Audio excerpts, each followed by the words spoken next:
अस्सलाम वालेकुम व्यूअर्स। कीमे में एक सीक्रेट चीज़ डालें और कमाल देखें। तो आज मैं आपके लिए बिना टूटे बिना फटे बहुत ही मज़ेदार नरम जूसी चपली कबाब की रेसिपी लेकर आई हूँ। आपसे कबाब क्यों टूट जाते हैं, अंदर से कच्चे क्यों रह जाते हैं, इस वीडियो में कुछ ऐसी टिप्स एंड ट्रिक्स बताऊँगी जिससे आपके चपली कबाब हर बार परफेक्ट और जायकेदार बनेंगे। तो चलें शुरू करते हैं। ये मैंने आधा किलो कीमा लिया है। इसमें पहले आपने नमक डाल के इसको बहुत अच्छे से मिक्स करना है। 1 से 2 मिनट आपने इसको मिक्स करना है। जितना आप कीमे को मिक्स करती जाएंगी उतने ही आपके कबाब अच्छे बनेंगे और टूटेंगे बिल्कुल भी नहीं। एक प्याज चॉप करके डाल लें, पानी बिल्कुल भी नहीं होना चाहिए प्याज में। 2 सब्ज़ मिर्च चॉप करके डाल दें, अदरक लहसुन का पेस्ट, 1 टीस्पून लाल मिर्च का पाउडर, हाफ टी स्पून जीरा पाउडर, हाफ टी स्पून ही आप इसमें गर्म मसाला पाउडर डाल दें, 1 टीस्पून चिली फ्लेक्स डाल दें और 1 चम्मच खुशक धनिया पाउडर डालिएगा।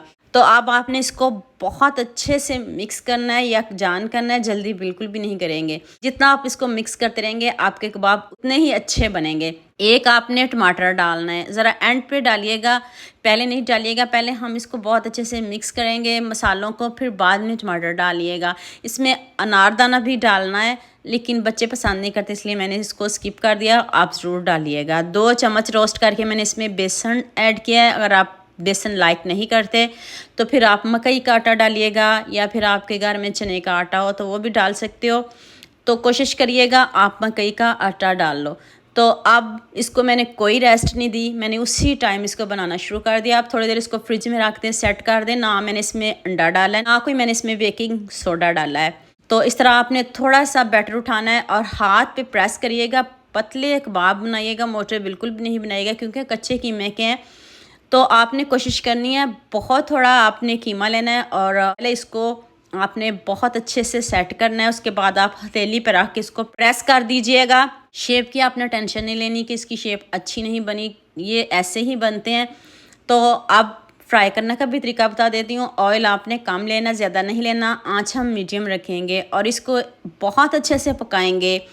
15 से 20 मिनट लगेंगे। मुझे इसको बनाते हुए 2 घंटे लगे थे। आपने जल्दी नहीं करनी, आपने भी इसको आराम से बनाना है। जल्दी ना करिएगा कि तेज़ आंच पे आ जाइए और ये जल जाएंगे। देख लें आपके सामने बन रहे हैं। तो यहाँ मैं आपको याद दिला दूँ, अगर आपको मेरी रेसिपीज़ पसंद आ रही है तो जल्दी से मेरे फेसबुक पेज को भी फॉलो कर लो और साथ में मुझे यूट्यूब पे सब्सक्राइब कर दो। ये आपकी तरफ से प्यार होता है, मोहब्बत होती है, खुशी होती है कि आपको मेरी रेसिपीज़ पसंद आ रही है। इसको बनाना भी आपने एहतियात से है, टूटे तो बिल्कुल भी नहीं, आपके सामने बनाए हैं।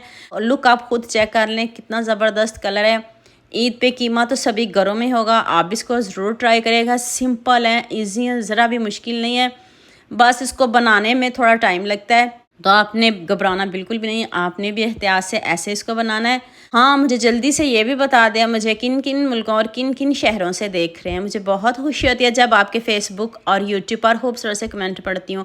आप सबका खूबसूरत कमेंट करने का बहुत बहुत शुक्रिया और आप सबके लिए भी दिल से दुआ है मेरी, आप हमेशा खुश रहें और हमेशा मेरे साथ ऐसे ही जुड़े रहें। ईद की वजह से इधर अभी शॉपें बंद हैं, इस वजह से हमें दही नहीं मिला है तो मैंने केचप के साथ इसकी लुक किया। तो आप इसके साथ दही की चटनी बनाइएगा और आपको मज़ा आ जाएगा। इतने टेस्टी, इतने यम्मी है। और देख लें अंदर से जूसी कितने हैं, नरम कितने हैं, सॉफ्ट कितने हैं। तो इधर खूबसूरत सा कमेंट तो बनता है। जितनी मेहनत के साथ मैंने बनाया, पूरे 2 घंटे लगे मुझे इनको पकाने में। तो दुआ में याद रखिएगा। अल्लाह हाफिज़।